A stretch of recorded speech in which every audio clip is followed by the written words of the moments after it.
Hello everyone, welcome to my channel Teaching Learning with Purnima once again. And today I have brought one more video on class 10th English literature. And today we will learn the poem How to Tell Wild Animals. This poem is composed by Carolyn Wells and she is an American poet. Before explaining, I would like to tell you certain important points about the poem. First of all, the most important point about the poem is that there is a lot of humor in the poem. The tone of the poem is humorous. All the things are told in a very humorous way. That is why the tone of the poem is humorous. And it is informative in content. The poet tells us about some wild animals such as lion, tiger, leopard and other animals, crocodile and all. Lot of poetic devices are used, which I will explain you after explanation. So let's begin. If ever you should go by chance to jungles in the east, by chance, without any planning, just all of a sudden you happen to go in the jungle in the east direction, eastern part of the world. The poet is saying that if by chance, without any planning, you just happen to go in jungle in the east direction, and if there should to you advance a large and tawny beast. Large means very huge in size, big animal. Tawny means yellow, brownish. Beast, animal. This huge and brownish animal would advance, go towards you. If you go to the jungle in the east direction of the world, in the eastern part of the world, this huge and brownish animal will advance, go near, approach you. He would roar at you. Now this roar is the specific sound of lion. Specific sound of lion. You must have learnt in your KG classes, in your lower classes, that roar is the sound of lion. So if this animal roars at you, makes a loud sound when it attacks you, you will be dying. You will be about to die. This dying is actually dying. And poet has not written G. Instead of G, poet has used apostrophe. Why? Because the poet wants to make it rhyme with lion. But this is actually dying. When you are dying, why you are dying? Because the lion has attacked you. Lion is going to eat you. You are about to die. And that time, you will notice that it is large brownish beast and it is roaring the specific sound of the lion, and you will know, you will understand, you will identify, you will recognize that this animal is Asian lion. That is why the poet has used the word east. Asian lion, this is towards the eastern part of the world, and poet is saying that Asian lions are found in the eastern part of the world, and this animal can be recognized with specific color of their body, of their skin, and specific sound. They will make loud sound and they will attack you, and that time you will understand that this is Asian lion. And there we find humor. Why? Because a person, when he is dying, what is the use of recognizing the animal? That is why this is humorous, that you will be dying and you will understand this is Asian lion. Or if sometime when roaming round, a noble wild beast greets you, with black stripes on a yellow ground, just notice if he eats you. This simple rule may help you learn the Bengal tiger to discern. In this stanza, poet is describing Bengal tiger. So she is saying, or if sometime, anytime, any time, not very specific time, because people will not plan to go in the jungle. Just by chance, they happen to roam around the jungle, a noble wild beast, wild animal will greet you, will welcome you. Here there is sarcasm. In a very sarcastic way, the poet is saying that this noble animal will greet you, will welcome you in its jungle. But actually, this wild beast is not noble. So that is why it is sarcasm. Sarcasm is a poetic device where you make fun of someone, but indirectly, saying opposite words. If you want to say the person is very short in height, you will not directly say that person is short in height. You will indirectly say, oh, you are so tall, fellow. So that becomes sarcasm. Here also, the beast, the animal is wild and dangerous, but the poet is using noble wild beast. Greets you, will welcome you, with black stripes on a yellow ground, yellow body, yellow skin, and black stripes. Bengal tiger has got black stripes on yellow body, everybody knows. Just notice if he eats you. The time when he attacks you, the time when he eats you, that time you will remember the simple rule, the simple way to recognize the animal. This way will help you learn, help you understand. What way? The way animal looks. Yellow skin, black stripes. This is a simple rule. This is a simple way to recognize the animal. And you will discern, you will understand that this animal is Bengal tiger. But by the time you understand that this animal is black tiger, he will eat you, he will kill you. So it is futile and interesting way to understand, to recognize wild animals. If strolling forth a beast you view, whose hide with spots is peppered, as soon as he has leapt on you, you will know it is the leopard.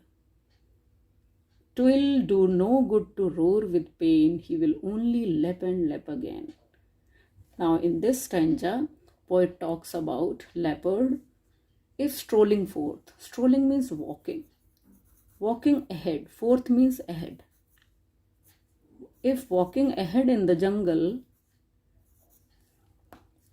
you will see, view means see, you will see another beast, another animal, whose hide means skin, skin which hides our body, bones and all. So hide means skin, whose skin with spots is peppered. Peppered means sprinkled, scattered here and there.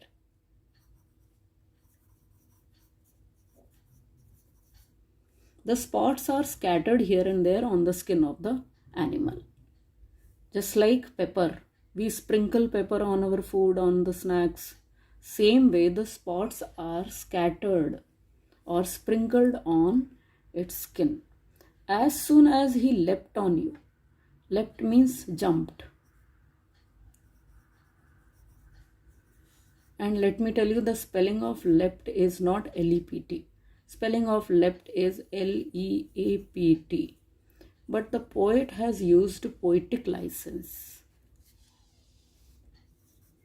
Poetic license is a freedom specific to the poets, that they can use any word, any way, in order to create rhyming scheme or make it look musical, make it look rhyme with other words. He wants to create music with the word leopard. He wants to create a musical repetition, a poetic repetition. That is why he has used this word so many times, such kind of words so many times. Peppered, leapt, leopard, lep. Twill is actually means it will. This is apostrophe. Here I is also there. It will do no good to roar with pain. You may roar with pain when the animal attacks you, when the animal eats you. You may roar, you may cry loud with pain, but it will be no good. No good means no use. It will be of no use to cry with pain, because no one will be around to save you, and nobody can save you from leopard. Leopard will eat you the way it leaps on you, the way its skin is scattered with spots. You will understand, you will know, you will recognize that it is leopard. It will do no good to roar with pain. He will only leap and leap again. He will only leap. The poet has not used the word leap. He will only leap and leap again, because he wanted to create music. He wanted to make it musical. He will only leap and leap again. So he will only jump over you again, and it will eat you and you will die.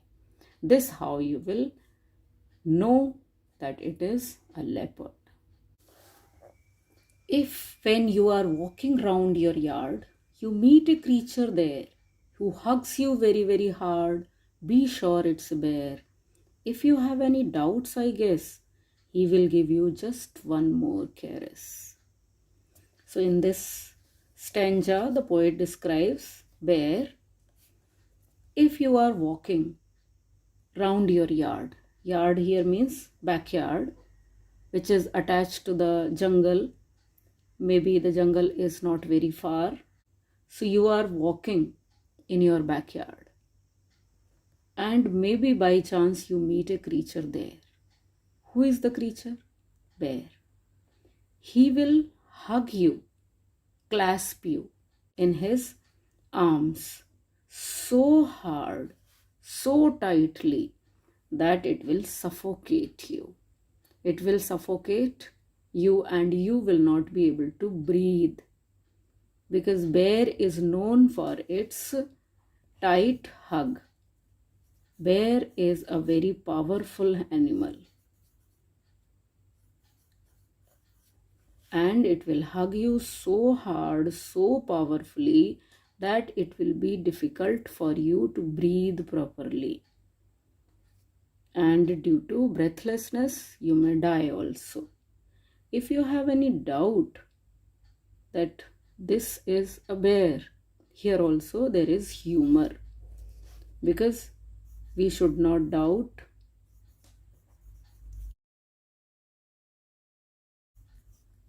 So this is very humorous way of describing a bear. Poet says that it hugs you so tight that it will take your breath away. But if you have any doubts that whether this is a bear, if you have any doubt, he will give you just one more. Here, just one more means last, because after that you will die. So he will give you one last gentle touch. Caress means gentle and loving touch. There also, along with humor, there is sarcasm. As I told you earlier, sarcasm is actually vyang in Hindi. We make fun of someone or something, and we say it in opposite way. So here the poet wants to say, he will just give you one last gentle touch. This touch is gentle for bear, but not for you. After this last gentle and loving touch, you will die. Because bear is such powerful animal, its touch also may kill you. It may be the last touch which you will have in your life, and after that you will die. So again, in a very humorous way, the poet describes that bear is such powerful animal that its hug and gentle touch also can take your life away. So very sarcastically the poet has described bear. Though to distinguish beast of prey, a novice might nonplus, the crocodile you always may tell from hyena thus. Hyenas come with merry smiles, but if they weep, they are crocodiles. In this stanza, poet has described two animals, hyena and crocodile. They have some common feature. That is why she has described both the animals in one stanza. To distinguish means differentiate, identify. To identify some beasts of prey. Beast of prey means wild animals who hunt and make other animal their prey for their food. There are some interesting features of the animals. And a novice means new person who has just begun to understand animal. So it will be very difficult for a beginner to understand, to distinguish these beasts of prey, these wild animals. And the beginner might be confused because the features are confusing, because the features of these beasts of prey are confusing. Nonplus means maybe in trouble, maybe in difficulty to understand these animals. And a new person, a beginner, might be confused to identify these animals. Why? The crocodile you always may tell from hyena. Tell means distinguish, differentiate. Tell means distinguish, differentiate. एक animal को दूसरे animal से differentiate करना एक बहुत ही simple rule है जिससे आप क्रोकोडाइल को हाइना से डिस्टिंग्विश कर सकते हैं. What is that? Hyenas come with merry smiles. Hyenas, they have merry smiles. Merry means happy, pleasing smiles. But they appear to be pleasing. They are not pleasing. They are a type of trap to catch prey. वो अपने prey को catch करने के लिए, अपने शिकार को फंसाने के लिए बहुत ही प्लीजिंग सी स्माइल देते हैं. But actually hyenas are very clever to hide their intentions. They befool, misguide their prey, and this how they catch their prey. वो अपना शिकार कर लेते हैं because their smiles are confusing, betraying. उनकी स्माइल देख के लोग बेवकूफ़ बन जाते हैं. But if they weep and if any animal is weeping to catch their prey, they are crocodile. Crocodile, everybody knows that they are famous for their fake tears. They shed tears, but actually they are not crying. They shed tears to catch their prey. And when they are able to catch their prey, their tears are gone. They are fake tears. They are not actually crying. They are just shedding tears to fool their prey. So that is why it's a common thing between hyenas and crocodile. Hyenas smile to fool their prey and crocodiles shed fake tears to fool their prey. and this how they both catch their prey. Next stanza, the poet is describing chameleon. The true chameleon is small, a lizard sort of thing. He hasn't any ears at all and not a single wing. If there is nothing on the tree, 'tis the chameleon you see. Here in this last stanza, poet is describing animal chameleon. You might have seen that chameleon. And the poet has very smartly, cleverly, knowingly has used the word true. Why? Because we really cannot tell what is the true color of chameleon. That is why sarcastically the poet has used the word true. Because we really do not know what is the true color of chameleon. The true chameleon is small. The animal chameleon is small animal, lizard sort of thing. It looks somewhat like lizard.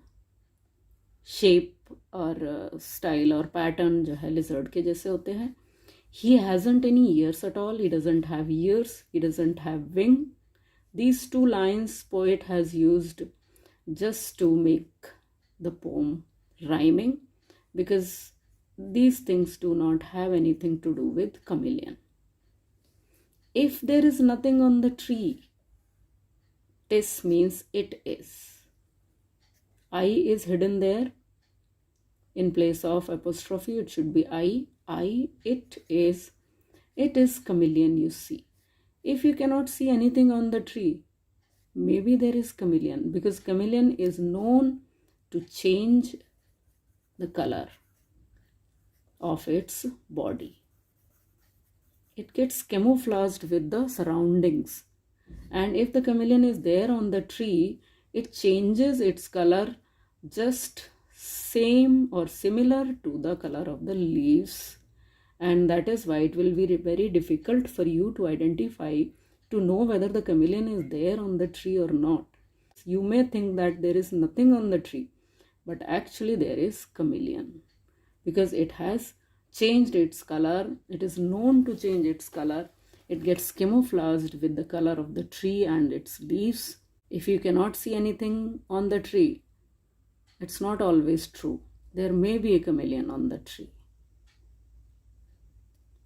So I hope you have understood the poem. Just to revise, that in this poem there are humorous ways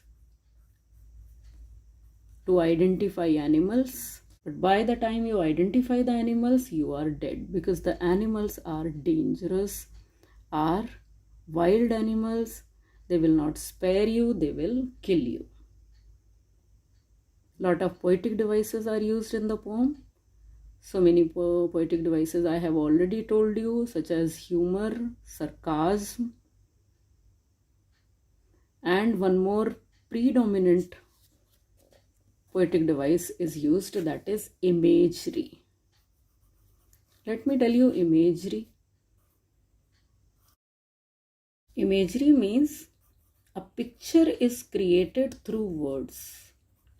Poet has described here wild animals so beautifully, so vividly, so realistically, clearly, that we can actually form pictures in our mind. That is why there is imagery. In all the stanzas, poet has described animals so beautifully that lot of imagery we can find in the poem. Some other poetic devices are also used, such as repetition. Lot of repetition is used here. As you can see in this stanza, lep. This is repetition of the word lep. So this poetic device is known as repetition. Just take care of the spelling of repetition. R-E-P-E-T-I-T-I-O-N.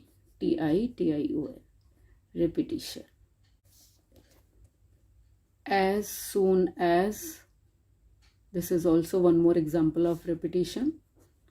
And I hope you will be able to find more examples of repetition in the poem. You also have alliteration in the poem. For example, he has repetition of H sound in the beginning of the words. So alliteration is actually repetition of consonant sound in the beginning of words in a line. So here H sound is repeated in the beginning of words, that is alliteration. One more example of alliteration is roaming round. Here R consonant sound is repeated in the beginning of these two words. Let me tell you assonance, and you can very clearly see that assonance is used in this line. It is assonance is repetition of vowel sound.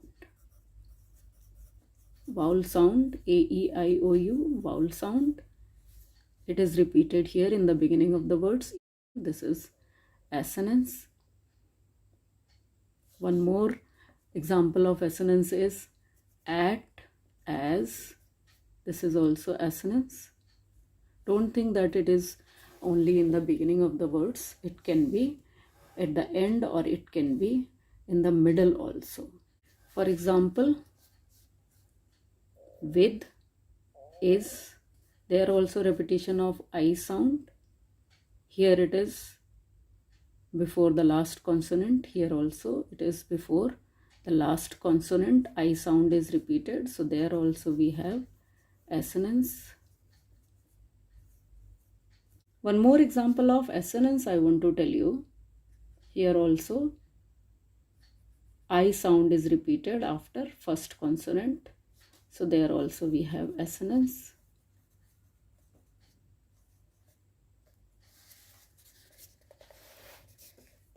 Example of repetition of the word very. When entire word is repeated, that is repetition. And here one more poetic device is used, that is consonance.